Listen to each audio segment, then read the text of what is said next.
नमस्कार दोस्तों, recce power of divine में आप सभी का स्वागत है। आज हम जानकारी जानने वाले हैं येलो तारा माँ या गोल्डन तारा माँ कौन है और उनकी साधना किस प्रकार की जाती है और ये तारा का किस प्रकार का रूप है। तो चलिए आगे जानते हैं। जैसा कि विगत टाइम से मैं जो तारा माँ की वीडियोज़ हैं उनमें मैंने आपको बताया कि तारा के 21 रूप हैं। जो तारा माँ हैं उनके 21 रूप हैं। तिब्बती बौद्ध धर्म में तारा को करुणा और कर्म का बोधिसत्व माना जाता है और इनकी मान्यता अनुसार वो एक अवलोकितेश्वर का महिला पहलू है। मतलब अवलोकितेश्वर जो है वो पुरुष देव जो हैं उनका ये महिला देव रूप है जिसे तारा नाम दिया गया। मूल कहानियों में ऐसा बताया जाता है कि उनकी उत्पत्ति आंसुओं से हुई है और वो अवलोकितेश्वर जो ल्हासा में थे उनकी रेड हिल मारपुरी शिखर पर पहुँचे और उन्होंने वहाँ से दुनिया को देखा और महसूस किया। जब जनमानस का दुख अवलोकितेश्वर ने महसूस किया कि कितनी प्रकार से मानव पीड़ित हैं, नरक की पीड़ा भोग रहे हैं, कर्मों से उलझ के परेशान हो रहे हैं, वो दुख उनको करुणा के भाव से जो उनके आंसू झलके उस करुणा स्वरूप में से माता तारा की व्युत्पत्ति बताई जाती है। तो जो रूप ही करुणा से उजागर हुआ है तो आप समझ सकते हैं कि वो जन कल्याण और जनमानस के कल्याण के लिए ही उत्पन्न हुई हैं। उनका रूप यदि हमने विगत समय में जितनी भी वीडियोस बनाई उसमें ब्लू तारा, रेड तारा और सब तारा माँ के अपने अपने कार्य क्षेत्र हैं, उनकी साधनाएं और अलग अलग उनके पूजा के विधान हैं।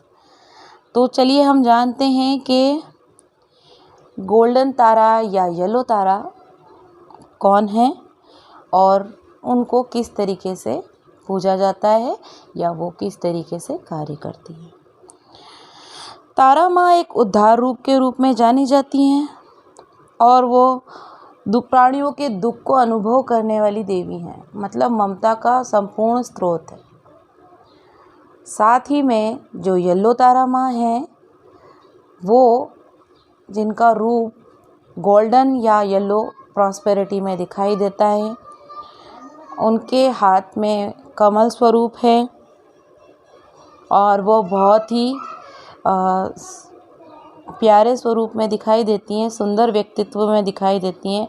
चेहरे पे उनकी एक अपूर्व शांति है जिसे देखते ही साधक के मन में शांति की भावना छा जाती है।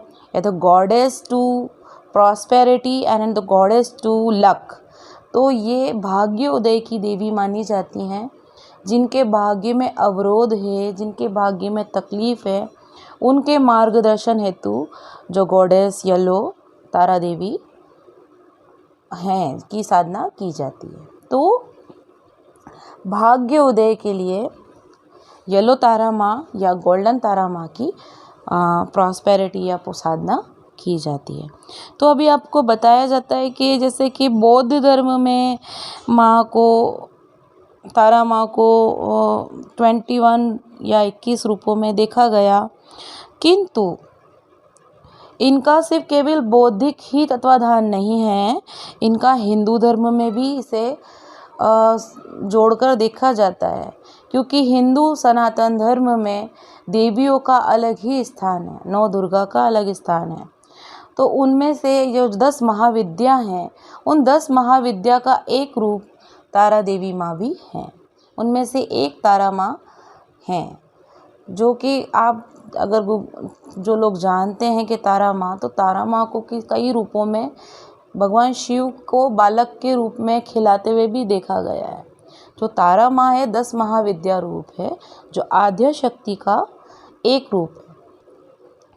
तो जहाँ बात की जाती है हिंदू सनातन धर्म में कि तारा जो हैं वो तारा माँ को जैसे कि ग्रीन तारा माँ, रेड तारा माँ, ब्लू तारा माँ, ब्लैक तारा माँ, इनको देखा जाता है जोड़कर हमारी पार्वती माता से या दुर्गा माता से, इनसे इनको संबंधित माना जाता है, इनसे संबंधित ये रूप हैं। और वहीं वाइट तारा माँ जो है वो माँ सरस्वती का रूप इंडिकेट होता है, और उनका जो कार्य है जैसे प्रॉस्पेरिटी देना, गुड हेल्थ देना, है ना, ज्ञान देना, तो वो उस तरीके से वाइट तारा माँ। अब येलो तारा माँ जो हैं या गोल्डन तारा माँ, उन्हें गॉडेस लक्ष्मी से इंडिकेट किया जाता है, जो कि प्रॉस्पेरिटी, वेल्थ, मनी, आपके जो भी भाग्य में आने वाली संकट या तकलीफ या आपके जो भी आपके जीवन में पैसों से संबंधित समस्याएं हैं, आपकी इनकम से संबंधित समस्याएं हैं, आप बहुत कमा रहे हैं पर आपके घर में थोड़ी सी भी बरकत नहीं है, तो उनसे संबंधित समस्याओं से निपटने हेतु करुणामयी रूप में अगर आप साधना करते हैं या करुणामयी रूप माँ तारा, येलो तारा को याद करते हैं, तो वो अवश्य आपकी इस समस्या को दूर करती हैं। तो येलो तारा माँ बहुत ही करुणामयी और जनमानस के लिए बहुत सरल साधित है। जनमानस का सरलता के साथ ही वो साथ देती हैं। अगर उनका साधक उनको याद करता है तो वो अवश्य ही उनका उद्धार करती हैं और अवश्य सरल रूप से प्रसन्न हो जाती हैं। तो मैंने आज आपको ये बताया कि जो तारा माँ हैं उनका ये येलो रूप अपने हिंदू गॉडेस में किस रूप में इन्हें देखा जाता है। तिब्बत में, मंगोलिया में और भी जो हिमाचल के उधर आगे पीछे जो भी क्षेत्र हैं वहाँ इन्हें तारा माँ और येलो तारा माँ के नाम से ही जाना जाता है। और भारत में अगर इनकी उत्पत्ति देखी जाती है तो कुछ इसी तरीके से हम इसे समझ सकते हैं। ये किसी धर्म विधान की बात नहीं है, ये सिर्फ भावना की बात है कि हम क्या भावना रखते हैं और हमें उस भावना का जो शुद्ध रूप है, कहीं कहीं क्या विकृतियाँ आ जाती है कि इस तरीके से ये करना, उस तरीके, तो बुद्ध ने हर चीज़ को ज़्यादा इफ़ेक्टिव और ज़्यादा सरल बना दिया। अवलोकितेश्वर जो थे वो बहुत ही शुद्ध और सात्विक, उनका जो आभा मंडल है बहुत सात्विक और शुद्ध, तो जब भी उनका नाम लिया जाता है तो वो वहाँ अपीयर होता है। तो आप जब भी किसी अवलोकितेश्वर का महिला रूप है तारा, अगर आप उन्हें याद करते हैं तो उनका आभा मंडल बहुत ही प्रभावशाली है और वो वहाँ अपीयर करते हैं, मतलब आप उन्हें याद कर रहे हैं, दिल से याद कर रहे हैं, तो माँ आपके साथ है ये मान के चलिए आप। अब इनकी पूजा किस तरीके से की जा सकती है? अगर आप तारा माँ का जो पूजन अगर करना चाहते हैं येलो तारा का, तो इसे आप आसानी से भी पूज सकते हैं। जैसा कि मैं आपको ये बताना चाह रही हूँ, येलो तारा माँ को अगर आप साधना के रूप में लेना चाहते हैं या उनके मंत्र की साधना करना चाहते हैं तो उसका एक अपना तरीका होता है। तो उसके लिए आपको पहले एक पाटिया लेना है, उस पर येलो कपड़ा बिछाना है, थोड़े से उसमें चावल का ढेर बनाना है, साथ में उन्हें एक येलो तारा माँ का जो फ़ोटो या मूर्ति रूप आपके पास हो, गोल्डन तारा माँ या येलो तारा माँ का मूर्ति रूप या उनकी जो इमेजेस कुछ हो आपके पास तो वो स्थापित कीजिए आप। और एक अखंड ज्योति दीप रखिए, मतलब आपका दिया ऐसा हो जो बुझे ना। अगर आप मान लीजिए एक बार में 12 माला, 13 माला, 15 माला जो भी आपका संकल्प है वो कुछ करते हैं, तो आपकी जितनी मालाओं का आप जाप कर रहे हैं तब तक आपका दीपक बुझना नहीं चाहिए। तो इस तरीके से कुछ भोग की सामग्री, कुछ मीठा, माँ को येलो या सफ़ेद चीज़ें चढ़ाई जाती है ना, वो आप मीठा कुछ भी बना के भी भोग लगा सकते हैं। सफ़ेद और पीले फूल से उनकी पूजा की जाती है, आप उसे कर सकते हैं।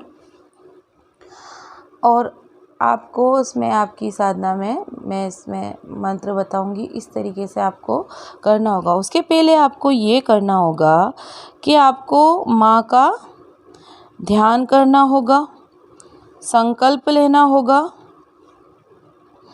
कि आप कितने टाइम तक, तो आपको ये मैं मंत्र जाप जो बता रही हूँ वो जाप आपको करना है। इसका एक निश्चित समय आपको निर्धारित करना होगा, कुछ ऐसा समय जो प्रातःकालीन हो या सायकालीन हो। अधिकतर आप इसे प्रातःकालीन समय रखेंगे तो ज़्यादा अच्छा होगा। प्रातःकालीन समय पर आपको ये मंत्र मैं जो बता रही हूँ, ओम तारे तुतुरे तुरे सर्व अयूर पुण्य पुष्यतम कुरु सोहा। ओम तारे तुतुरे तुरे सर्व अयूर पुण्य पुष्यतम कुरु सोहा।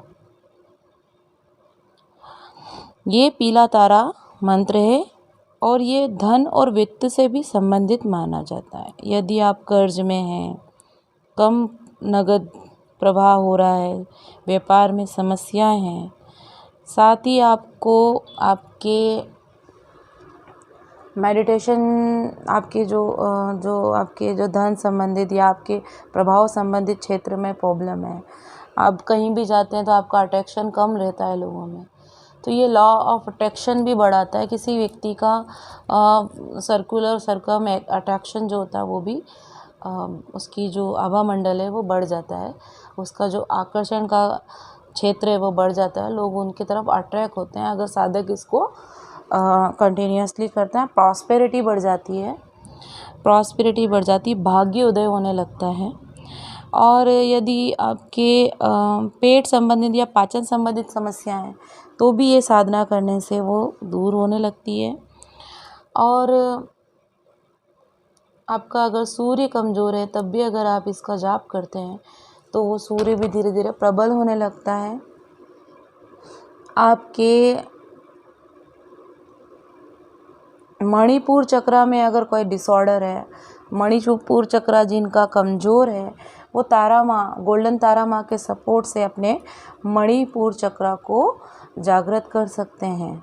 सबसे इम्पोर्टेंट बात है, मणिपुर चक्र येलो तारा माँ के सपोर्ट से जल्दी ही जागृत हो जाता है या जल्दी ही वर्किंग मोड पे आ जाता है। कहीं कहीं देखना किसी व्यक्ति को क्या होता है, धन संबंधित समस्या, स्वास्थ्य संबंधित समस्या, पाचन और आँत से संबंधित रोग गहरे होते हैं। जल्दी से कहीं आप कोई बात कहते हो, आपकी कोई बात का वेटेज नहीं होता। ऐसे लोग अपनी बात कहने के लिए भी बहुत सोचना पड़ता है उनको। ऐसे लोग जब बिल्कुल लोगों से अपना कनेक्शन काट के बैठ जाते हैं। तो जो भी लोग मेरी बात सुन रहे हैं, अगर उनमें से कोई एक भी परेशानी आपको है तो आप इस साधना को अवश्य करें। साधना करने का बहुत ही सरल तरीका मैंने बताया आपको। इस मंत्र को प्रातः सुबह ही करें तो ज़्यादा अच्छा होगा, या सायंकाल में भी आप 5 से 6 वाला जो टाइम है, 5 से 6 7 वाला, इस टाइम में आप इसको करें। आप इस मंत्र की संकल्प लेंगे कि हमें इतने माला जाप करना है, 11 माला जाप डेली का करना है। और इस मंत्र को आपको टोटली, जो साधक है अगर वो 11,000 माला जाप करता है तो उसे लाभ होने लगते हैं। और इस मंत्र का प्रभाव 7 दिन में ही देखा गया है। यदि आप रोज़ संकल्प करते हैं और रोज़ डेली 11 माला आप इस मंत्र को शुरुआत करते हैं तो साधक को 7 दिन में ही चमत्कार देखने को मिल जाएंगे। मतलब आपने 11 माला एक दिन में की, 11 माला दूसरे दिन में की, 11 माला तीसरे दिन में की, 11 माला चौथे दिन में की। ऐसे करके अगर आप 7 दिवस भी इस चीज़ का संकल्प कहते हैं कि मैं 11 माला का जाप 7 दिवस में करूँगा या करूँगी, तो हे माता, मेरा ये कार्य पूर्ण होना चाहिए और मैं इसी कारण से ये साधना ले रही हूँ या आपके मंत्र को जाप ले रही हूँ। और इस जल को आपको धरती पे छोड़ना है, उसका तिलक लगाना है और अपना मंत्र, ये अखंड दीपक के साथ ये मंत्र जाप स्टार्ट कर देना है।